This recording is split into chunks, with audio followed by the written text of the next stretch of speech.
டேய் நீங்களாம் யாரா? உங்களெல்லாம் தாய் தகப்பன் தான் பெத்தாங்களாடா? 1.5 வயசு குழந்தைடா. அம்மாவும் அதாவது செகண்ட் மேரேஜ் பண்ணிக்கிட்ட ஹஸ்பண்டும் சேர்ந்து டேய் டேய் டேய் இதெல்லாம் நியாயமாடா? பச்சை குழந்தைடா அது. அதுல போய் சிகரெட்டு சூடு பண்ணி வச்சிருக்கீங்க. சிகரெட் நெருப்பு வச்சு சூடு பண்ணி சிகரெட் லைட்டர் வச்சு அந்த பிள்ளை பாதத்துல கொளுத்திருக்கீங்க.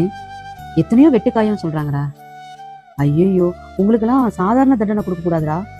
அதே மாதிரி வெட்டுக்காயத்தை விட்டுக்கிட்டே இருக்கணும்டா உங்களெல்லாம். எப்படா மனசாட்சி இல்லையாடா? பச்சை குழந்தைடா அது. ஒருத்தனை இவளுக்கு கல்யாணம் பண்ணி பெத்தவ இருக்கா பாத்தியா?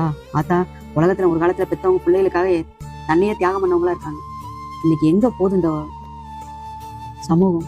பச்சை குழந்தைகிட்ட இவ்வளவு வன்மத்தை காமிச்சிருக்கீங்களடா. நீங்களாம் மனுஷ பிறவி இல்லடா, ஈன பிறவிங்கடா. தயவு செஞ்சு இந்த இது யாருக்காவது தெரிஞ்சு ஏதாவது இந்த பதிவை அனுப்புனீங்கன்னா நான் சொல்றேன், அவங்கள உடனேலாம் தூக்கில போட்டுறாதீங்க. குழந்தை எப்படி சித்திரவதை அனுபவிச்சு அந்த மாதிரி சித்திரவதை பண்ணி கொள்ளுங்க. இதெல்லாம் ஒவ்வொருத்தருக்கும் பாடமா இருக்கணும். பச்சை குழந்தைகிட்ட இவ்வளவு வன்மத்தை காமிக்கிற அளவுக்கு மனுஷ பிறவியெல்லாம் மாறுறீங்கன்னா நீங்களாம் உயிரோட இருக்கிறது பூமிக்கு பாரம்டா. பூமிக்கு பாரம்.